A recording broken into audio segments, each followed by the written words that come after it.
To the transit-oriented development plan for the Rookwood area, specifically the Edwards and Madison intersection. So we can see where the area that we focus on is, and it's right in the middle of some important neighborhoods like Oakley, Hyde Park, and Rookwood. So we kind of wanted to create this epicenter of activity with intelligent transportation. And it's one of the few areas where the trail goes right in the middle of the specific site. So looking at the framework, we wanted to make some sort of a perimeter design within the space and have some proper public space, along with some programming that I worked with the engineers with. Now what's interesting is I would think of, or we would both think of what we can do to program this area to effectively understand how to control and alleviate the traffic. And what the engineers would do is test these to see if it would actually work. So we get sort of a land use map of having more mixed use here, commercial and retail. Towards the middle area, we got our transit hub right in the middle of it all, along with some townhomes on the southern side of Boston Road. So if you look at the plan view, it starts to gain shape, and we worked with the real estate group a lot as well. They preferred to have some sort of big infrastructure, mixed-use development, with parking in the middle, along with this sort of entertainment retail district, and some sort of permeable surface along Boston Road to slow down traffic, so it acts as some sort of red carpet to this major hub. And then following the townhomes on the southern side. And in terms of transitioning, we talk about having the townhomes on the south side, something that acts like a buffer, but still applies to the site itself, having some sort of mixed use. Maybe they close somewhat earlier, which will still entertain the bike activity going on. In the public space, having three distinct different types of public space in one area, which could be skeptical, but I still feel they could correlate to the land use pretty efficiently. Having a lawn here to attract the entertainment here. Similar lawn design here, but with more fixed spaces, more fixed furniture. And finally, this playscape where the users can create their own public space with chairs and tables. And I think that being in the middle serves the whole parameter pretty well. And this is just another area view where we see how a lot more green space throughout the area, kind of opposite of what it originally was with impervious surfaces and unutilized residual spaces. And finally, a cross section seeing the north and south. If we cut it this way, we see this activity. And I guess the central theme being that there's constant traffic of people going from the north and southern side, with this red carpet to the transit hub being somewhat in the middle of it all. So as far as engineering, the problem with all this is, Madison with Edwards and Wasp is a very highly trafficked area. The traffic volume there is pretty great, and we thought by adding a bike path it'd make that traffic even greater. So the problem was to seek to understand the intersection in its current state, and then to see how the intersection would be affected by the increased volumes induced by the bike path, and then ultimately come up with the best possible solution for any consequential problems that we see through our programming.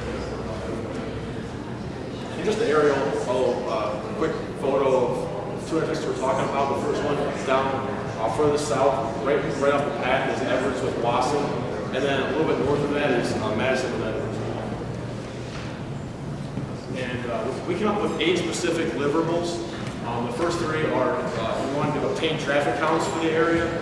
For both intersections, we wanted to obtain traffic signal timing as well as traffic, as well as intersection geometry. And then we wanted to take all the information and input it in Vism, which is a computer modeling program.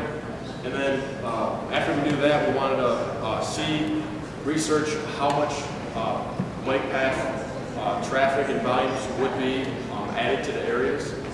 And then from that, we wanted to put that information back into Vism. So we modeled the intersection in its current state with the added bike path. And then we wanted to come up with alternative designs. We tested these alternative designs in Vism. And then ultimately, we wanted to come up with the best intersection design with Watson Way through. So as Eric mentioned, our first deliverable was our traffic counts. We did traffic counts from 7 to 9 in the morning, as well as 4 to 6 in the afternoon. We determined our peak hour was a 5 to 6 p.m. hour, which is what's reflected on these diagrams. The intersection on the left being Edwards and Lawson, and on the right being Madison and Edwards. The way these diagrams work is the line weight is directly proportional to the volume of traffic. So you can see that the movements with the heaviest volumes are the north and southbound movements, and then slightly below that is the east and westbound movements. So this just kind of gives you an idea of how traffic flows through the intersection and which movements are in high demand compared to others. Next thing we had to do was obtain the signal timing plan from the city of Cincinnati. We spoke to a couple different people in the transportation sector of the engineer's office. This is a signal timing plan for the intersection of Edwards and Lawson. We also have the similar plan for Madison and Edwards. The way this works is there's 3 different plans for 3 different times of the day. We use a plan that corresponded to our peak hour that we analyzed. This contains things like minimum green times, maximum green times, yellows, reds, pedestrian walking times, all those kinds of things that are required in our model. Along with this, we also obtained the detector and signal plan. What this shows is all of our detector locations. This is also for Edwards and Lawson. You can see that northbound through, southbound left, and various other movements have detectors to determine when the signals need to be actuated. Also includes locations of things like the poles, signal heads, traffic control boxes, and physical things that have to be taken into account in the intersection. Here's our model of the intersection that we use in Vism. Vism, as Eric mentioned, is a computer modeling program for transportation. It's a great program because of the high level of accuracy you can get. It has many more inputs and it's much more detailed than other alternative programs. So we're able to model the existing conditions in the intersection of Vism and kind of see how the traffic flow works. All of our different phases are in there, protected left turns, permitted left turns through. It allows right on red. It really allows for a high degree of accuracy in your model, which is really what we wanted when we were trying to analyze this intersection.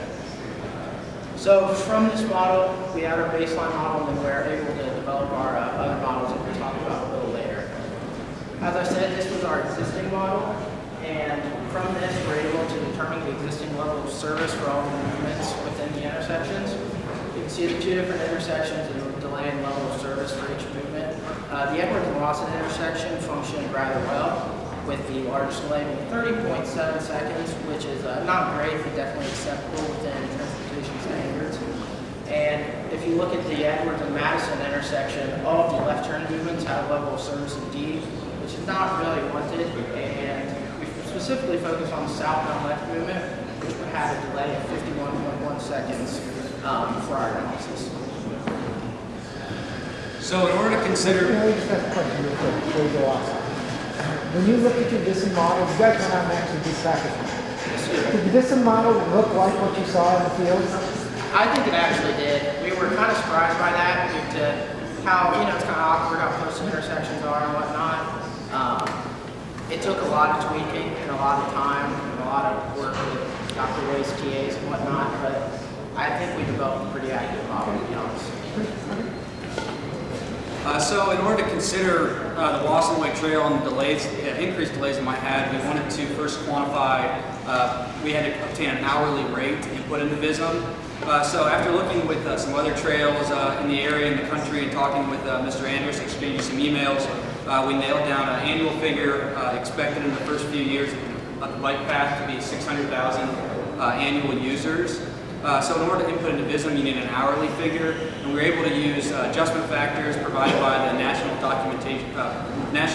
Bicycle and Pedestrian Documentation Project, and this has different weighted scales depending on the month of the year, the different region, and the day of the week. So from that, we were able to figure out our peak hour, which was a weekday hour, since it was we wanted to model it during weekday traffic, which was Mondays in August, with 280 users per hour, and that's what we ended up going with as the worst case scenario to model. And we have modeled this in Vism with the bike path. And the users, the 280 users were split 50-50 between bicyclists and pedestrians. And it was split 50-50 going east and west. And you can see here that it models pretty closely with the cars will yield to the pedestrians, and the pedestrians will likewise yield to the cars, depending on which one got out in the way first. This is a mid-block crosswalk because it's far enough south of the intersection that the turning movements aren't much affected. And you can also see here there are a lot of old bicyclists in this. But the refuge island, the pedestrians will go out and then stop about halfway to cross one street at a time, which I believe is how the crosswalk will actually be. And if we go up here, it's far enough south that it doesn't have a substantial impact on the flow of traffic that we would expect. So as you can see, it models similarly to the one that Todd showed. All we can say is we show that, I think, progress. Do they ever show a pedestrian getting hit by a car? There was in that video. Oh, is there? Oh, really? There's no blood. Oh, really? No, there should be blood. It's really graphic, so we cut it out. But as you can see, the delays and the level of service actually went up slightly, especially for the southbound left that we were focused on for this intersection. And the most ones that were impacted were northbound Edwards at Lawson and southbound Edwards at Madison. So Edwards is the main road there coming in from both sides. Were the ones that are mostly affected, but there were very small effects, which is what we kind of anticipated being far away from that intersection. And the Lawson Road, Edwards Road intersection had a little bit of delays, like I said, northbound Edwards. So for any potential redesign that we were going to consider, we had to make sure that it adhered to the Ohio and city standards. And we also researched a few case studies of similar situations of development and where they had transportation issues near a big hub and how they handled that. That kind of helped us get some best practices for what kind of design we wanted to have going forward. So in order to improve our intersections, we had to first look at multiple different designs that we wanted to implement or look at. One of these that we took was from the shred, where you have the Lawson Road now connecting into the Edwards and Madison intersection. They can have 5 approaches. This new design has some benefits and some drawbacks. The main benefit we saw is that you reduce the at-block crossing of the bike path at Edwards and Lawson, so that's no longer there. But the problem with this redesign is, as we saw in the very first model, the delays are long, and by adding more traffic and another approach to this intersection, we just increase those delays even more, making traffic back up even worse. So what we went with, we talked with Martha Kelly, got her ideas, and she said what she was interested in knowing and what we thought would work the best is really focusing on the Lawson and Edwards intersection, where the southbound traffic can only go through. There's no left-hand turn lane, so you get rid of that left-hand turn lane and make it a through lane. And the westbound on Lawson cannot turn left, as you see in this diagram here. That effect, after we implemented that, we had to redirect traffic. We had to take all the traffic that traveled southbound on Edwards, which happened to be about 47%, and redirect it eastbound on Madison so that it can go down Michigan Avenue to get to, say, Kroger's, where people would be turning left on southbound to go down to Boston. So what we did is we redirected traffic flows so that it would no longer, anybody turning left, southbound left, would no longer be able to turn there, so they utilize eastbound on Edwards. On Madison, I'm sorry. So we have a view of that. You'll notice as we zoom in here that there are no lights. This is the Edwards and Lawson intersection. Our model showed that we did not need any traffic lights. The delay was low enough that you could get by with just putting a yield sign, as you can see on westbound Lawson, that those vehicles will just yield to the northbound traffic. And you can see southbound traffic cannot turn. It's only through. So there's 2 through lanes there. Northbound traffic can either go through or right, and westbound traffic can only turn right. And you can see the interaction with the bike path. The vehicles still will yield to the pedestrians when they're in the bike path. So our final results in VISM gave us a great level of service for the Edwards and Watson. As you can see, AAA. The only delay that was seen there was due to vehicles having to stop for pedestrians in the bike path. But when you look at how that redesign affected our Edwards Road and Madison Road, you can see now all the southbound movements are at F. The worst one we had was southbound left. We thought maybe we could fix that by adding a second left-hand turn lane. So we did that, and it still did not improve it very much. And you can see we weren't quite sure why the southbound through or southbound right was also affected, but the model will show how the left-hand turn lane will back up and interfere with the through and the right turn lanes. So therefore, that's why you get a bad level of service in the through and right turns.